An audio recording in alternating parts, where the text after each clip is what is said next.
Good afternoon. Good afternoon.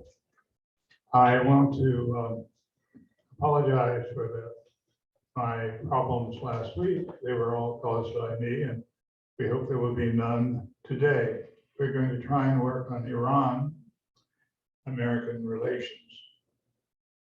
And before we do that, it's easy to have forgotten our old habits of when we come to this room, we make absolutely sure our cell phones are turned off. So last time, that was one mistake that I didn't make, but somebody did. So please, for the courtesy to your fellow members, turn off your cell phones whenever you come to this room. We're going to talk about Iran today. It's a very long and torturous history. Iran was one of the great powers of Central Asia for many, many decades. In the time of the ancient Greeks, it was the Greek city-states like Sparta and Athens, Corinth, that gave Iran, better known as Persia in those days, a hard time. So it was that war broke out. And you know those battles because of the Greek historians. We know the Battle of Marathon, later the great Battle of Salamis, which was a sea battle, all of which, amazingly, the Greeks won and the Persians lost. The Persians left behind a system of governance, though, that went on for many, many centuries. Their control ran from Egypt all the way to the gates of India. And they called and used the word for the governing of those areas as satrapies. And if you look in Webster's, it's still there.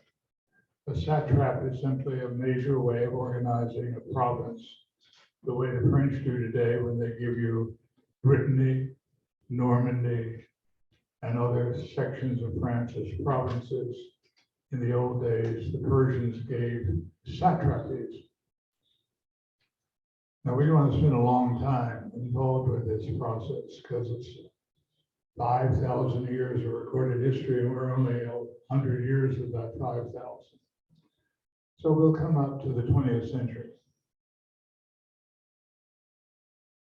The Persian Gulf area was rich in oil, and oil was the dominant feature of the 20th century's economy.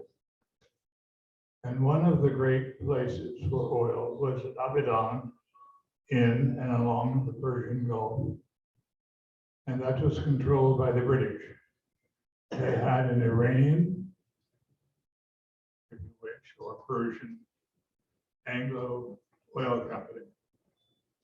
Now, in the 1950s, in the 1950s, this area was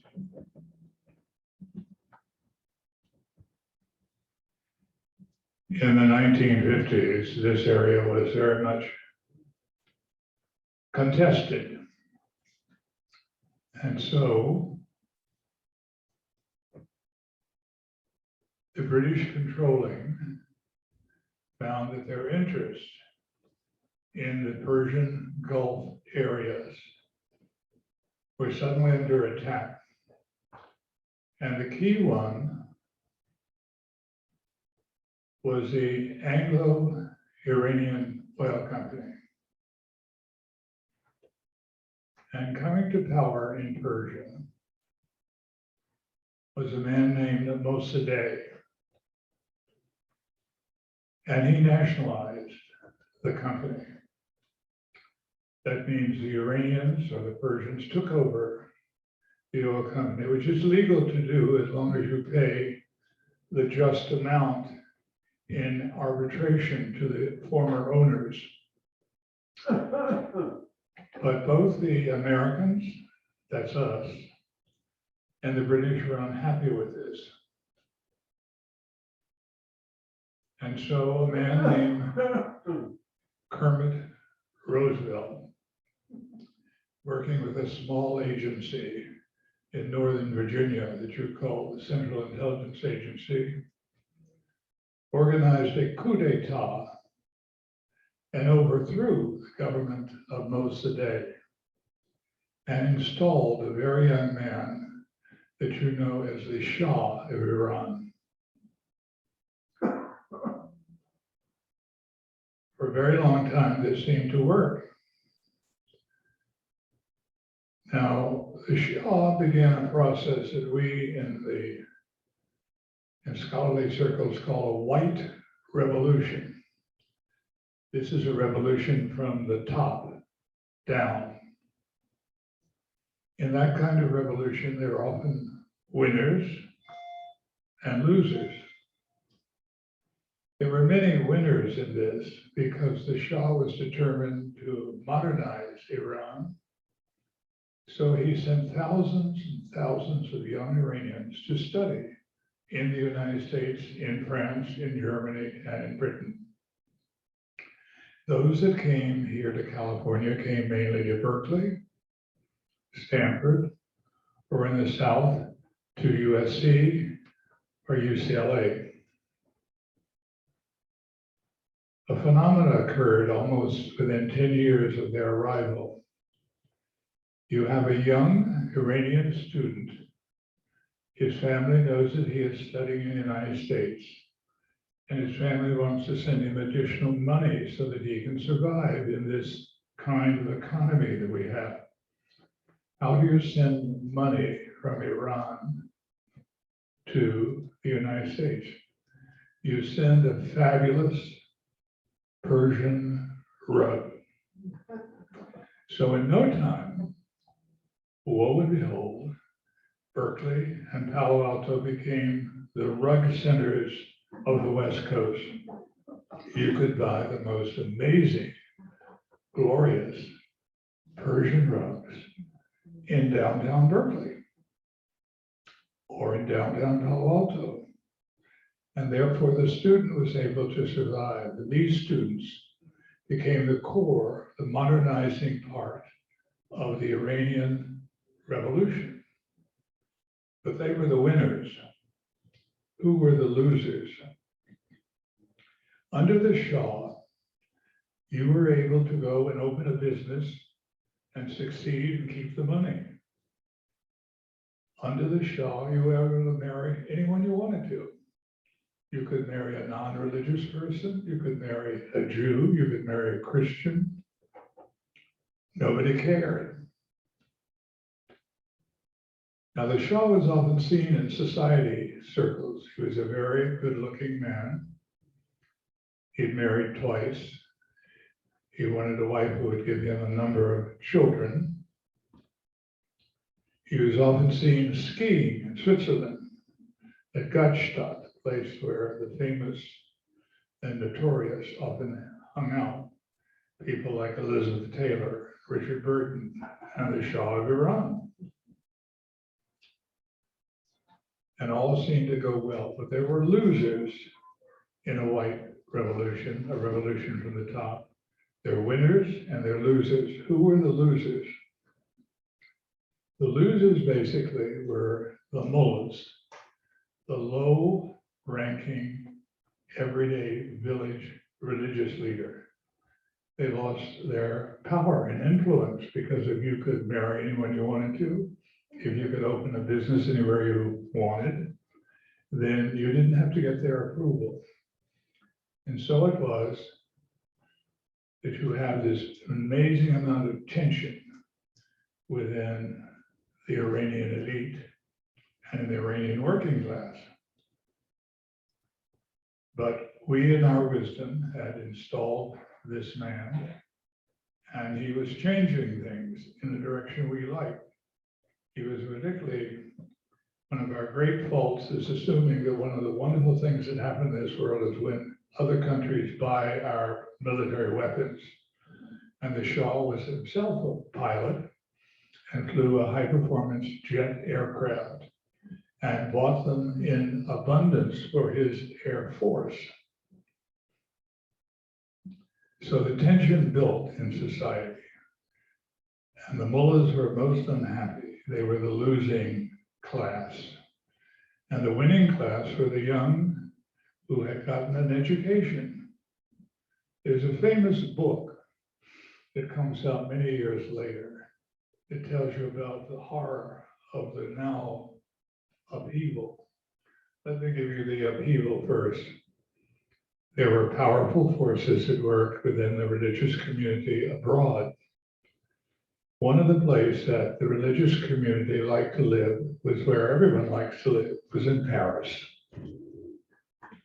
And so living in Paris was an Ayatollah, the highest ranking in the religious elite of Iran, the Ayatollah Khomeini. And at a certain day, with a certain spark, the Ayatollah Khomeini returned to Iran, to Tehran itself, and overthrew the Shah. The Shah was able to escape with much of his family and much of his money. And a revolution on the bottom started.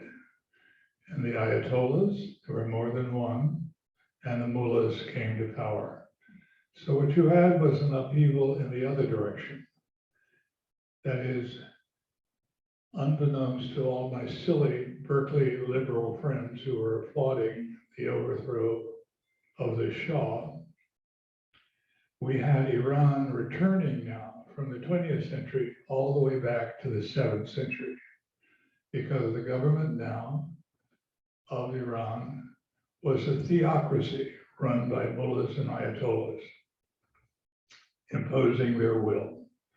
So of course, everybody who could fled and went abroad. Where did they go? Or right back to Paris. Some of them came to this country because they had connections through their children who had gone to Stanford or Berkeley or wherever, and they put down roots here. One of those people was the Shah's sister, who lived in Palo Alto. And because of the connections of the Shah's family to the famous professor at Berkeley, George Lęczowski, that's the Polish man who walked out of Nazi-occupied Poland all the way through the Balkans, all the way across Greece, all the way across Turkey, all the way into the Middle East, and where he became a friend of both the Saudi king and also the Persian leadership. And so we had this mix of people. I remember many dinner parties at the Lęczowskis where I would arrive, being one of the lucky guests, and there was the Shah's sister. Now, many of these people were quite unhappy with the settlement. They had gotten out with some of their money, but not most of their money, and there was no way to go back. So we lived with this for a while, a lot of tension in Washington over this subject matter. And then the Shah is diagnosed, he's living abroad, namely in places like in Mexico, is diagnosed with cancer, quite advanced cancer. So he requests that he be allowed to come to the United States for cancer treatment. Henry Kissinger, who is now no longer in Washington politics, but still a powerful figure in the American scene, puts in his advice that we owe it to the Shah to allow him come, particularly at the Columbia Presbyterian Hospital in Manhattan, which is famous for its treatment of cancer. When this news came to Iran, there was an uproar. Now, let me give you a kind of feeling for what they were angry about. The Shah had given them many, many freedoms, a revolution from the top, a white revolution. So they had economic freedom and social freedom, but no political freedom. You could not organize against him in a political sense to overthrow him. And to ensure that this did not happen, he had a secret police, the Sarvat, and they were very thoroughgoing. And if you ran across them, you were in serious trouble. So that's the anger that's in the population is over what happened with the Sarvat. And now they see the Shah as a symbol of that anger. And they see him as a repressive force in their society and who still has influence.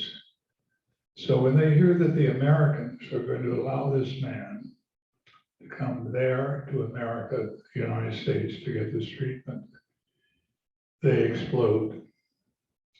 And their explosion is aimed at a American embassy, which is still operating in Iran. And surely you must remember, even though we are not a very historical people, the Iranian hostage problem.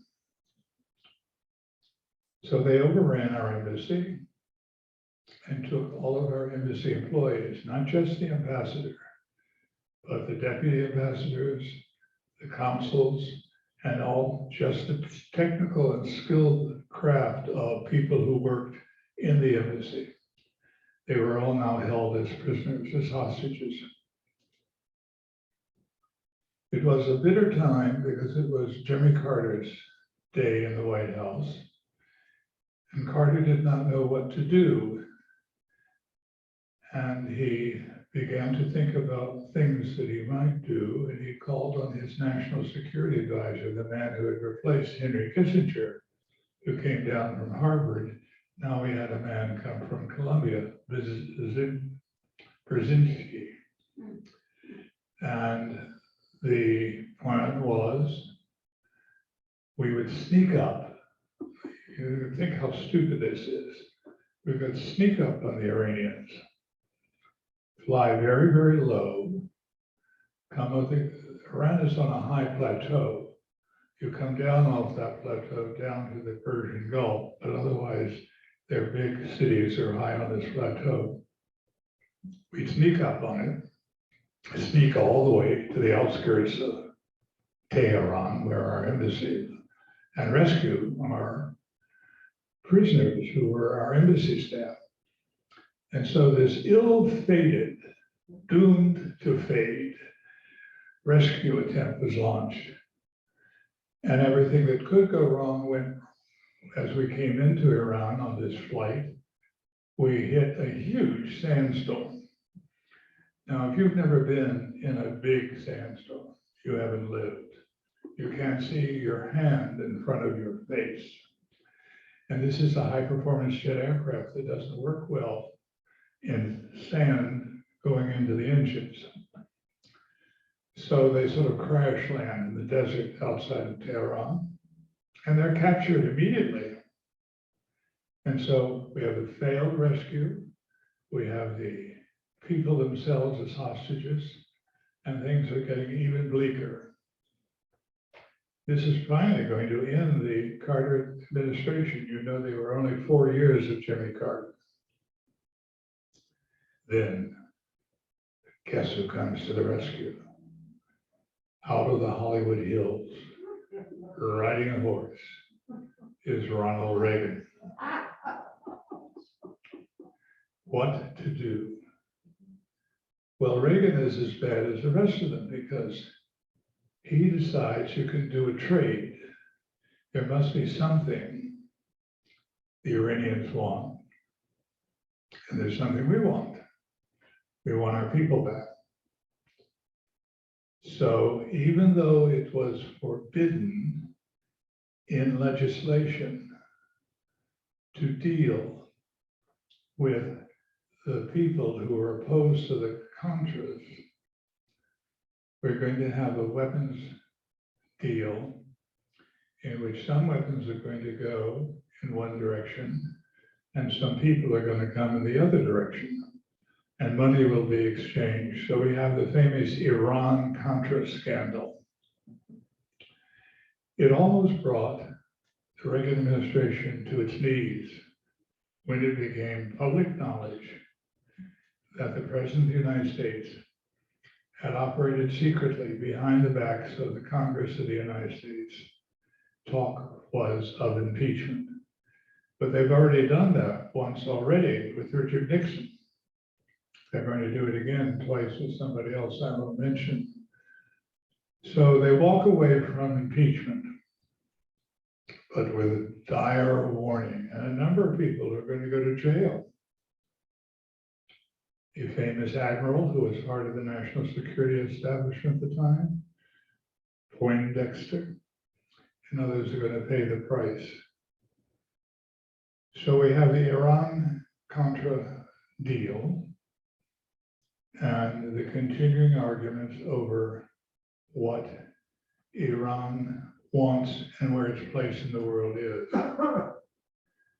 Now, by the time you get to the Obama administration, Obama used to have a saying when he went around the White House so that everyone would get the message: no drama with Obama.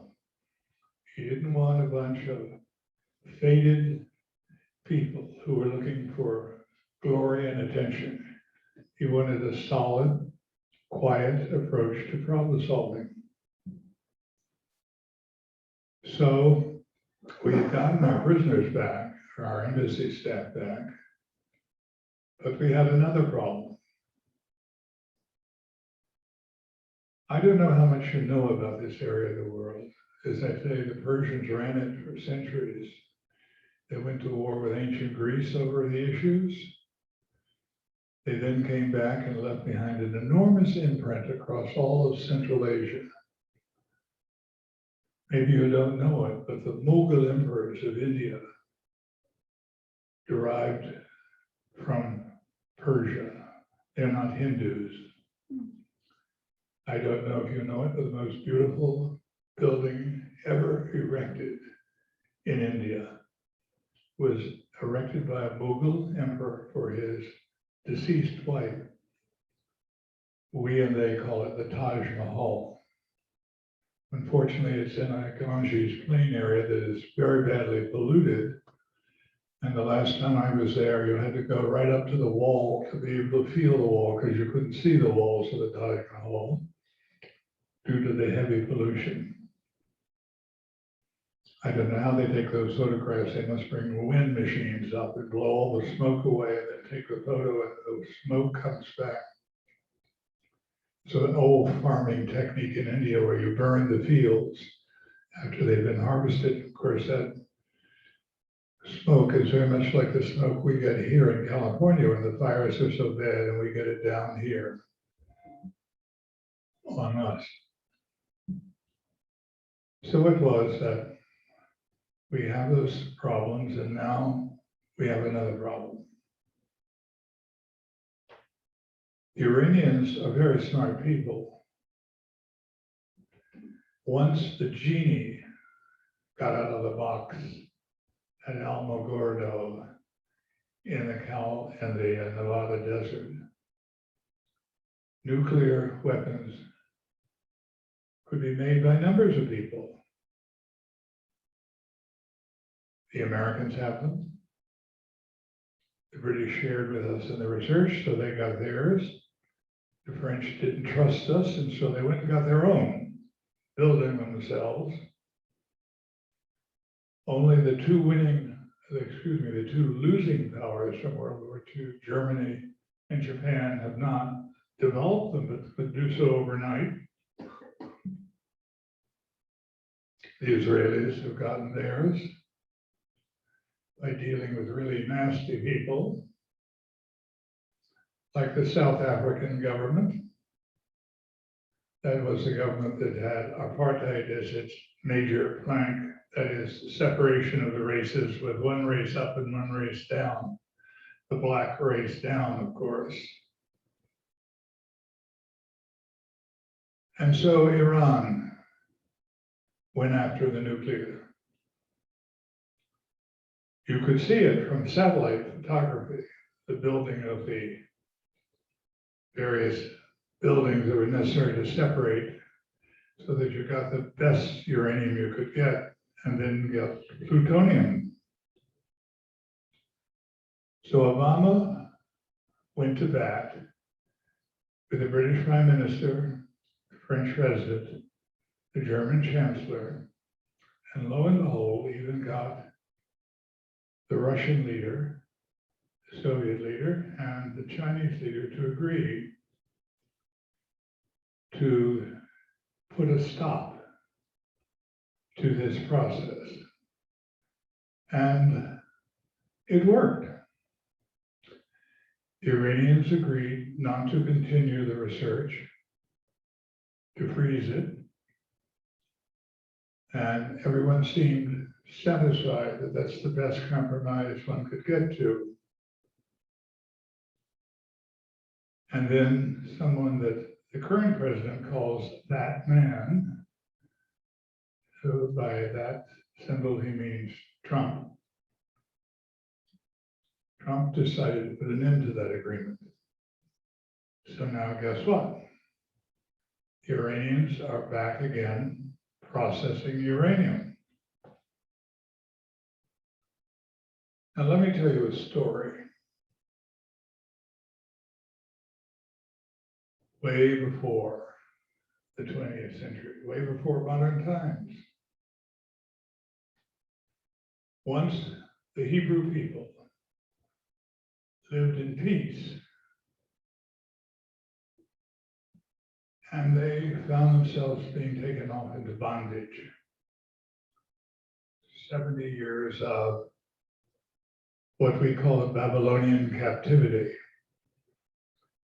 A famous king from Babylon took these peaceful Hebrews into bondage out of ancient Israel and across into the Persian Gulf area. There's an Italian who decided that was a tragic history. And as Italians are wont to do, he wrote an opera about it. This is Giuseppe Verdi, and the opera is Nabucco. And it was a famous piece of musical writing. In fact, famous choral group of Hebrews were singing by the banks of the river, singing about their lost homeland as the opera concludes. And that became such a famous piece of music that the Italians sang it when they tried to rid themselves of the Austrians who were ruling over part of northern Italy in the beginning of the Risorgimento, where Italy finally found in 1870 its own freedom. So here you have Nabucco, Verdi, and the ancient Hebrews. Now there is a man, frail man, who, as we were speaking, is probably just about leaving ancient Babylon. You call that area of Nineveh and Babylon Iraq today. And Pope Francis also calls it Iraq today, but before it had another name. In fact, there is no historic Iraq. Iraq was created in a terrible system after World War I, where the French and the British wanted mandates in which they could take over the former Turkish Empire in the Middle East. And so France took Syria and Lebanon, and in the process, the English, British took Transjordan and Israel and Iraq, mandated. This meant that, of course, these Arabs were not smart enough to rule themselves, so for a long time they were ruled by Western imperial countries. A major mistake that, of course, denied the promises made. You probably know a little bit about that because you went to see a famous movie, Lawrence of Arabia, a very famous Irishman. By the way, it'll soon be St. Patrick's Day, and Annabelle will be wearing green and celebrating the great Irish saint. And the guy who played T. Lawrence was, of course, Peter O'Toole, who's about as Irish as you could get. So here we've had this failed process where after World War I, we're making it only worse for the world. So of course, when we get World War II, it continues to unravel in front of us. All during that time, the Iranians have struggled to find their place in the world. You know that not only is the word satrapy a word that comes from the Persian, I looked it up today in the Webster's and it's still there. We don't use it in English very often. But the word stan, when you say Afghanistan or Turkmenistan or even Pakistan, Afghanistan means the place of the Afghans. Turkmenistan means the place of the Turkmen. And these are Persian words. So not only have they given the names for most of the countries of that part of the world, but they've done so in such a way that it shows their enormous influence across Central Asia, where they have played a power base ever since the years not only BC, but AD. And they're very aware of that. I, around 10 years ago, led a group of Berkeley alumni to Iran. It's not an easy trip. We do not have diplomatic relations with Iran. Therefore, what you do when you don't have diplomatic relations, you have an interest section. And the Pakistanis were the Iranian interest section. That meant we had to send our passports to the Pakistani embassy in Washington. They had to put the visa in it and send it back to us. Then not many people could fly to Iran. So we got one of the few flights, guess what it is? Lufthansa. We flew from San Francisco to Frankfurt and then Frankfurt to Tehran. There's only one flight each day. That flight is only allowed to land at midnight. So here you feel already unwelcome and you land and it's like a police state. There is no welcoming process. You are carefully watched and observed. You finally get through this horrible airport and you get to the hotel and you're warned not to go out at night and to be very careful where you go. And as soon as you can, get out of Tehran. And we did. We went south. And what do you find in the south? The most wonderful cities. The Iranians are famous for their gardens. I can't think of another people that's famous for gardens except the English. And there were these magnificent gardens everywhere we went. Not only that, Iranian society prizes very much their poets. So poetry was around us all the time, inscribed on buildings. When we went on the tour of Tehran, we went by the famous former American embassy, which still stood empty, but there is a relic of the past. We also went and visited the place where the Pahlavi, which is the royal family, and the Shah lived. His living accommodations were very palatial, to say the least. They have a peacock throne that is encrusted in jewels. I know you can't probably see anything from where you're sitting with this ring I'm wearing. It is a piece of jewelry I bought there when looking about for something that I could bring home and not be confiscated at the San Francisco airport. And everywhere we went, the most amazing thing happened. Iranians spotted us immediately as Americans. I wonder why it is we stand out. I know why it is. We wear these funny clothes, these I Love Lucy or other kinds of t-shirts. Not only that, apparently look funny to them. Let me tell you another sub story. Whenever I go to Rome to visit my friends there, they bring their kids, and the kids are always asking, "Where is Uncle Pat?" And Massimo says, "You will see when the Americans get off the plane that he's on, the Americans will all be the fat ones." And they're right. We are oversized, let's put it nicely. And right away, the kids are jumping up and down because they realize here come the fat Americans. Uncle Pat must be part of that crowd. Now it was somehow the Iranians could spot us by the way we dressed, the way we acted, and they ran up to us and spoke to us.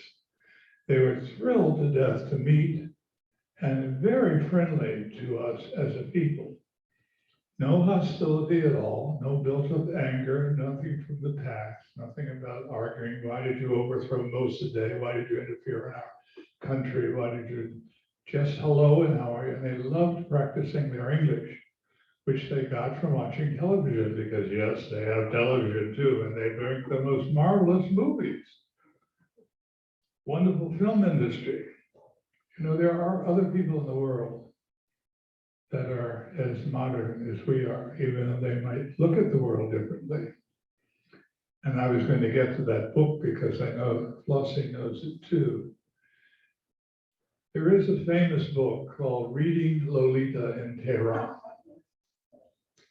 And it is a glorious piece of social studies through literature, that a large number of Iranians who had been students at Stanford and Berkeley, at Harvard and at Yale, had come to this country under the sponsorship of the Shah. They had gone back and they had not fled when the Ayatollah took over because they couldn't leave their families behind. So here they are, talented elite, now with nothing to do. They're doctors, X-ray technicians. They've conquered all the fields and subfields of a modern state. And now they no longer have a modern state to live in and work in. And they're all behind these blankety, awful looking things they must wear when they go outside.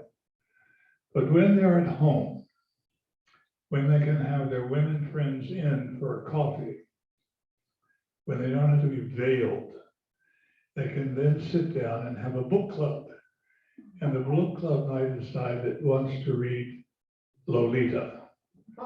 Reading Lolita in Tehran. It's a wonderful commentary about modernity's clash with what was the past and the ability of people to try and make way for the future without losing all the best that was in the past. But we have had a serious number of clashes since then. Did I tell you about the fact that a fragile man is now leaving Iraq, is known as Pope, and his ability to travel there was amazing. There was never a historic Iraq. Iraq was carved out of the former Turkish Empire, created basically for the British.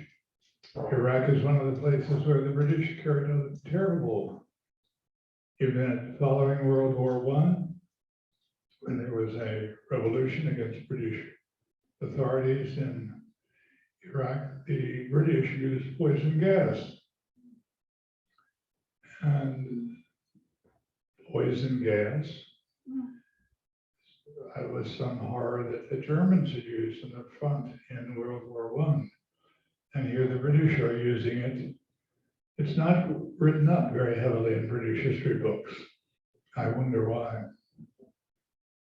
So anyway, as we travel through the area, as we got to see and meet these wonderful people, as we got to eat their food, marvelous, wonderful food, as they seem to be friendlier and friendlier, and as we left Tehran, which you should always do, it's like, if you want to see America, don't go to New York City. Go to the real America, the America that's out there in the country, Go to small towns like St. Louis, go to places that you can feel that you have something, a sense of American. London isn't all there is to England. Berlin isn't all there is to Germany. Paris isn't all there is to France. And there's room. If you go to the south of Iran, to Isfahan, there you see the ruins of magnificent palace complexes and also beautiful mosques encrusted in beautiful works of art. Everything that you'd ever want to see that's marvelous about.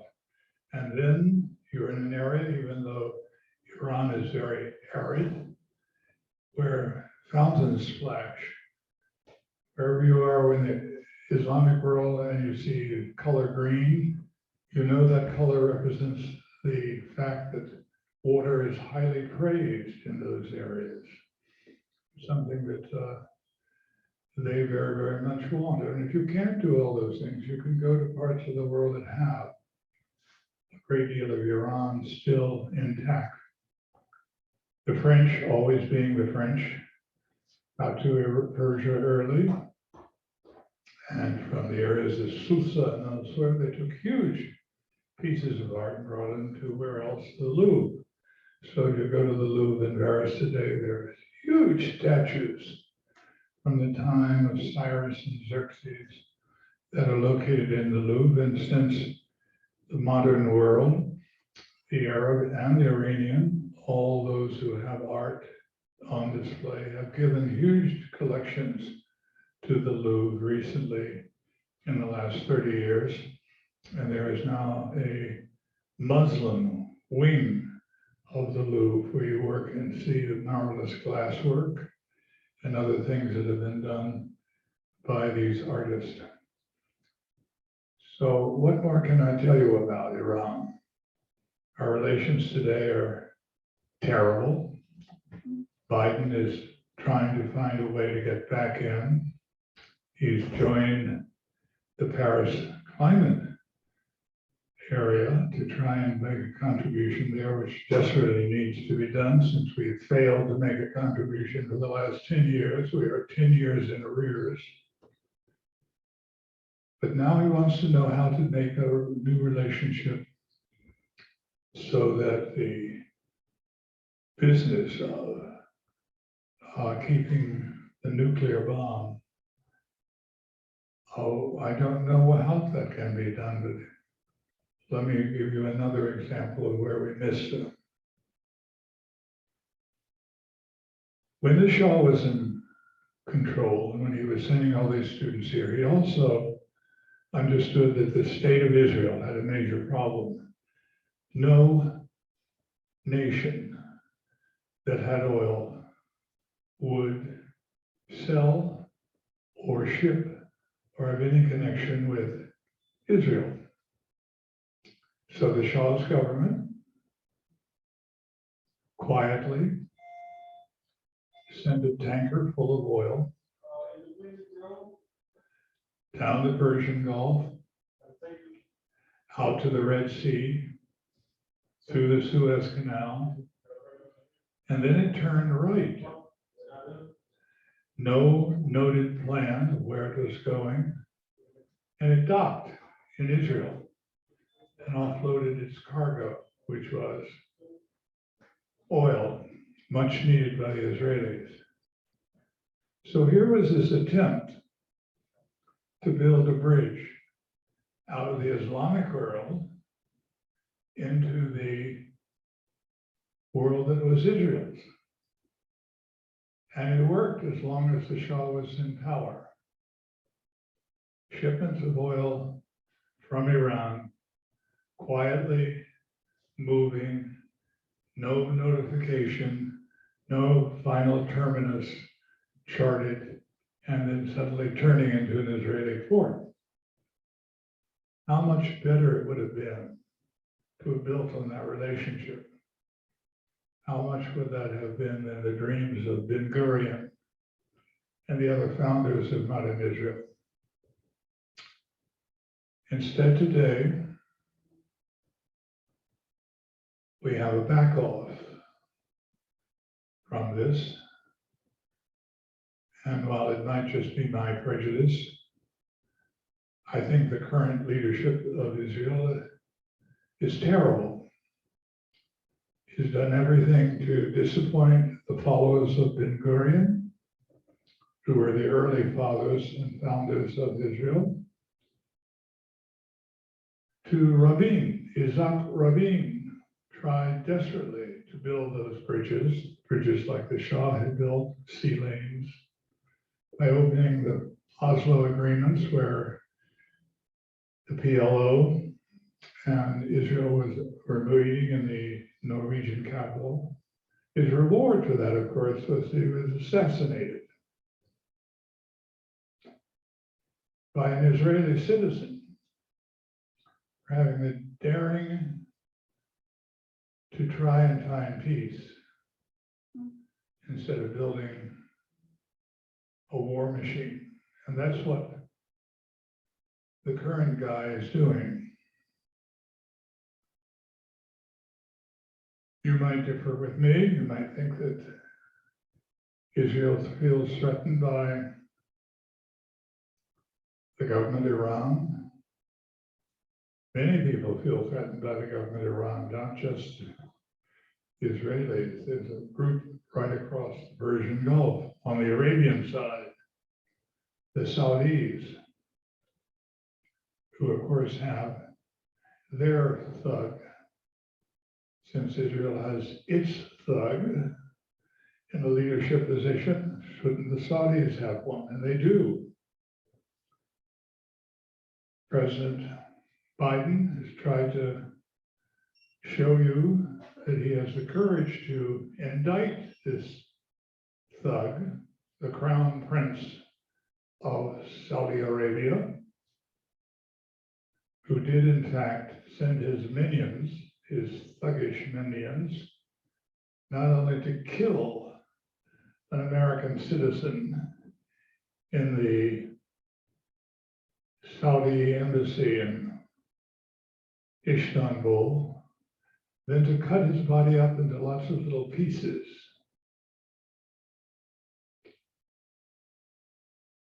Obviously not a nice guy, not someone you want to have as your neighbor. And yet our ally. And as our ally, we have joined him in creating a system that has led to genocide in the Yemen, better known by a nicer word today, because if God forbid you say genocide, it's like the Holocaust. So we say ethnic cleansing.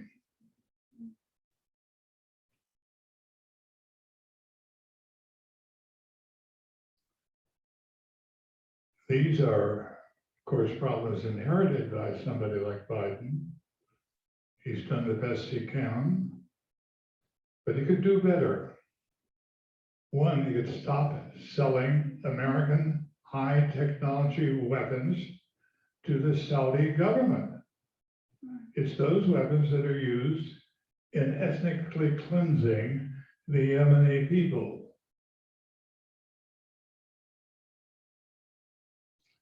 So you can understand how the Iranians might feel about coming into any agreement with us when they can see what's happening across the way. In fact, it has been the Iranian government that has come to the rescue of the Yemenis.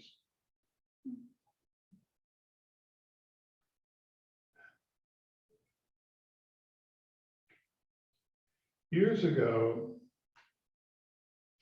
when NATO finally had the courage to come to the rescue in former Yugoslavia of the ethnic cleansing of Muslims that were taking place there, others came. Maybe you don't know it, but when the Jews who had lived for centuries in Spain, in southern Spain, in Andalusia, when their great philosopher and doctor had been sent for by many people in the Middle East to help them with their health problems, when finally those stupid Spanish royals, everyone always liked them because Isabella sold her jewels so that Columbus could sail to us. What a mistake that was. It was Isabella and Ferdinand who threw the Jews out of a land they had lived in for 800 years, Andalusia. And the Jewish community in Andalusia requested from the Turkish Muslim Sultan a place to go. And many of them went to and lived in for centuries the land that you call Serbia in the Balkans. And now all this ethnic cleansing is going on in the Balkans, everyone is concerned to include the latecomers always, the Americans, that we could save some of those people. But the people who were fast on the move were the Iranians, suddenly landing at airports near Belgrade and elsewhere were Air Iran flights that were taking the Muslims out, as many as they could get out. And right behind them were El Air, Israeli airline, taking out the Jews.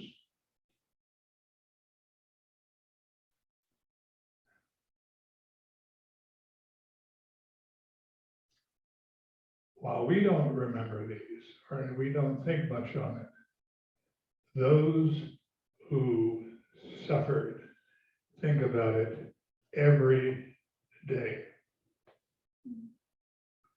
So now when you say to the Iranians, well, you shouldn't have a nuclear weapon, you don't have to worry. Why shouldn't they worry? People who do have nuclear weapons have made it clear that they would use them against the Iranians if necessary. And everyone says, oh, don't worry, the Israeli would never do that. Really?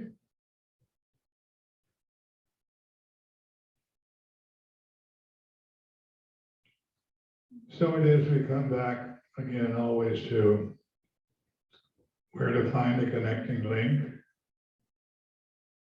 You can't go around singing Nabucco every day. Where is a bridge to build? What's this funny Pope doing in Iraq anyway? Does he really think he can bring peace to this most unpeaceful part of the world? Biden himself doesn't know what to do.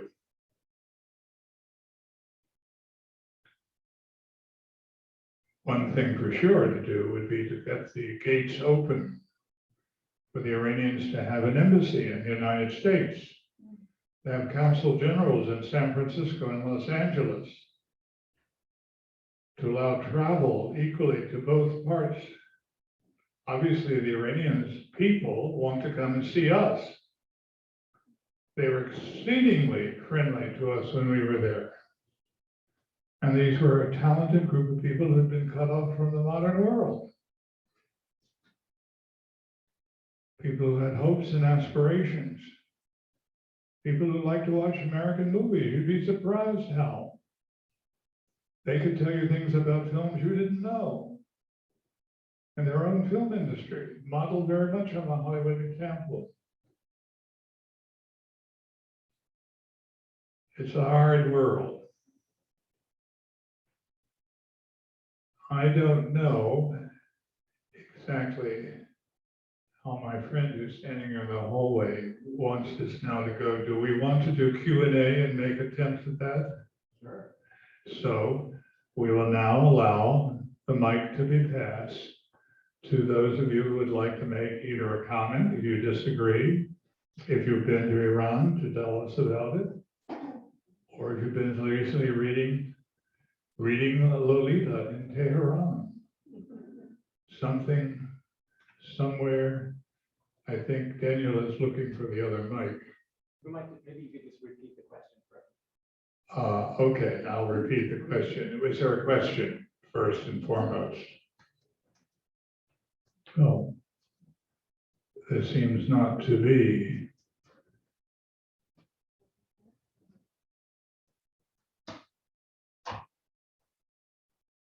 Yes, ma'am. Yeah, I just wondered, when you went over yourself, what was your purpose of your goal?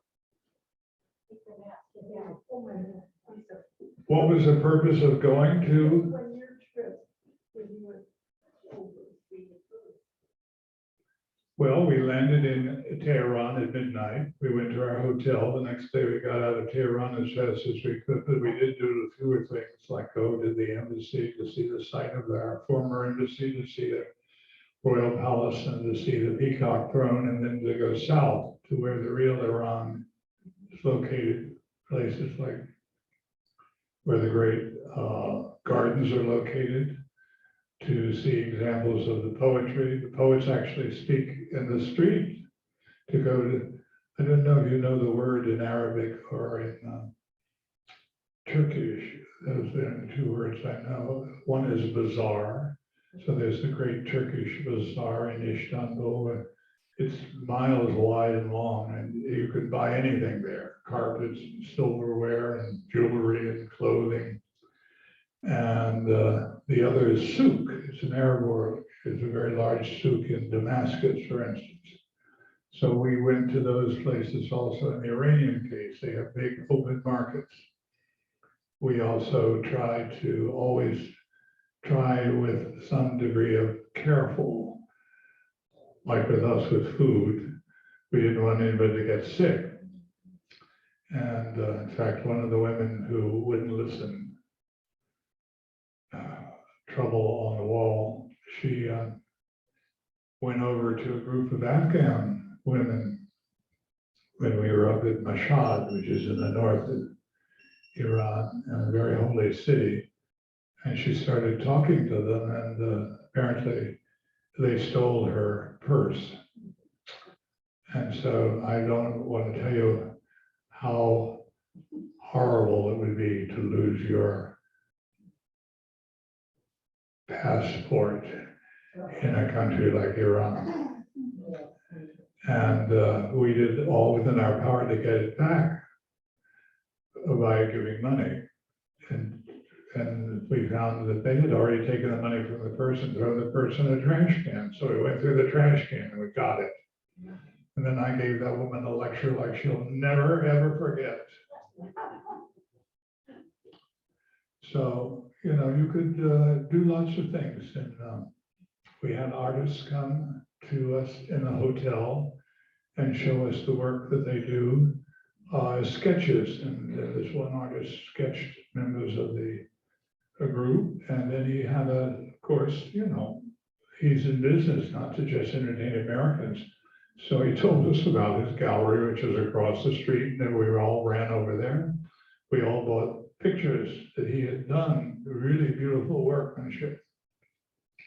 So there's many ways of meeting people, particularly if they're very friendly. And believe me, the Iranians are extremely friendly, sharing, hopeful people. And that we have no good conversations with them is a shame.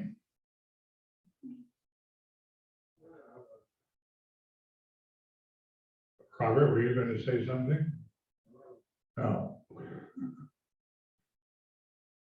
Yes, Deborah. Can we get any of the great Iranian movies like A Taste of Cherry or?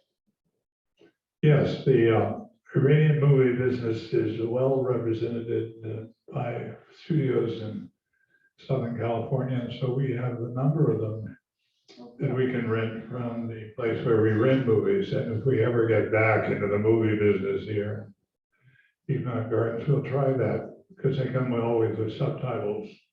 So you're able to look at them and understand them. And many of them are on social issues that are heartbreaking about the fact that they have to suffer the way they do.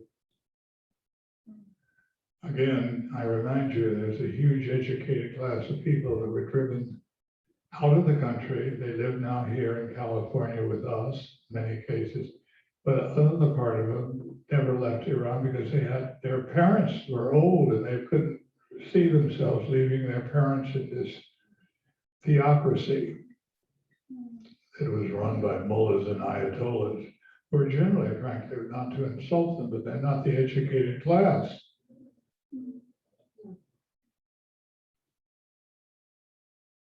right, I think we've done it for the day then. Thank you very much for coming. We'll try and keep it as